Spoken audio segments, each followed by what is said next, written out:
আরব বিশ্বের সবচেয়ে ক্ষমতাধর এই নারী কাতার বাদে পুরো মধ্যপ্রাচ্যে এক বিতর্কিত ব্যক্তিত্ব। ব্রিটেনের রানী এলিজাবেথের চেয়েও প্রায় 5 গুণ বেশি সম্পদ তার। দূরদর্শী চিন্তাভাবনায় তিনি সাধারণ জেলে পল্লী থেকে কাতারকে পরিণত করেছেন বিশ্বের অন্যতম এক ধনী রাষ্ট্রে। এই নারী কাতারের নবম আমির Sheikh Tamim bin Hamad Al সানির মা শেখ মোজা বিনতে নাসের, যিনি 7 সন্তানের মা হয়েও পুরো দেশটাকে সামলেছেন নিজের সন্তানের মতোই। কিন্তু কেন তিনি এত ক্ষমতাধর এবং একই সাথে বিতর্কিত? আর কাতারকে উন্নত রাষ্ট্রে পরিণত করতে তার অবদানই বা কি? প্রায় 11,000 বর্গ কিলোমিটারের দেশ কাতার। পুরো বিশ্বের 13% জ্বালানি রয়েছে এই কাতারে। এমনকি বিশ্বের 3য় বৃহত্তম গ্যাসের ভান্ডার বলা হয় এই দেশটিকে। পুরো কাতারে প্রায় 68% জনসংখ্যাই মুসলিম। সেই দেশে মুসলিম সংস্কৃতি মেনে যেখানে রাজপরিবারের নারীরা ঘরে থাকেন, সেখানে মোজা বিনতে নাসের একেবারেই ব্যতিক্রম।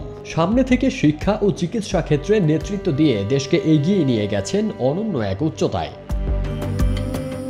তিনি বুঝতে পেরেছিলেন শুধুমাত্র তেল বিক্রি করে ভবিষ্যতে উন্নতির শিখরে পৌঁছানো যাবে না, তাই সবচেয়ে বেশি গুরুত্ব দিয়েছেন শিক্ষা ব্যবস্থাকে। তাই 12 বর্গ কিলোমিটার জুড়ে গড়ে তুলেছেন বিশ্বের একমাত্র এডুকেশন সিটি। এই এডুকেশন সিটির ভবনগুলোর নির্মাণ স্থাপত্য শৈলী এবং আধুনিক উন্নত সুযোগ সুবিধা দেখে পশ্চিমাদের চোখ রীতিমতো কপালে উঠে গেছে। এই সিটি আধুনিক প্রযুক্তি ও নানাবিধ সুবিধায় সমৃদ্ধিতে এমনভাবে সেজে উঠেছে যে তামাম দুনিয়ার বড় বড় বিশ্ববিদ্যালয়গুলো তাদের একটি করে শাখা খুলেছে এখানে।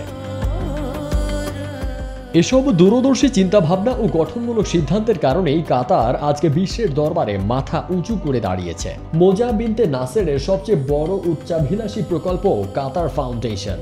কাতারের তরুণদের চাকরির জন্য সিলাটেক নামে একটি প্রকল্প প্রতিষ্ঠা করেছেন তিনি।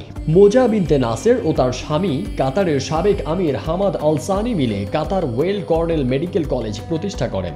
কাতারের দোহাতেও মহিলা ও শিশুদের জন্য প্রতিষ্ঠা করেছেন সিদ্রা মেডিকেল অ্যান্ড রিসার্চ সেন্টার। এই চিকিৎসা কেন্দ্রে তিনি $7.9 বিলিয়ন বা প্রায় 68,000 কোটি টাকা অনুদান দিয়েছেন। এমনকি তিনি প্রথম মধ্যপ্রাচ্যে অমুসলিমদের উপাসনালয় নির্মাণের জন্য অর্থ দেন। এসব করতে গিয়ে মোজা কখনো অর্থের অভাবে ভোগেননি। একটি তেল সমৃদ্ধ দেশের রাজমাতা হিসেবে টাকা পয়সার কোনো কমতি ছিল না তার। তেল বিক্রয় থেকে প্রাপ্ত অর্থ ছাড়াও বহির্বিশ্বের বিভিন্ন দেশে মোজার রয়েছে অসংখ্য ব্যবসা। মোজা 1986 সালে কাতার বিশ্ববিদ্যালয় থেকে বিএ পাশ করে হামাদ বিন খলিফা বিশ্ববিদ্যালয় থেকে এমএ সম্পন্ন করেন। এমনকি তার দখলে আছে ডক্টরেট ডিগ্রির মতো সম্মানসূচক ডিগ্রিও। তার এসব চোখ ধাঁধানো সমৃদ্ধশালী পরিবর্তনের জন্য নিজ দেশে সমাদৃত হলেও কাতার বাদে অন্যান্য দেশের কাছে তিনি একজন চোখের বালি। বিশেষ করে সৌদি আরব, আমিরাত এবং মিশরীয় মিডিয়া প্রায়ই তাকে খলনায়িকা হিসেবে উপস্থাপন করেন। তবে আজকের এই উন্নত কাতারের রূপকার, মধ্যপ্রাচ্যের সবচেয়ে ক্ষমতাধর এই নারী শেখ মোজা বিনতে নাসের আধুনিকতার স্পর্শে কাতারকে আমূল বদলে দিয়েছেন।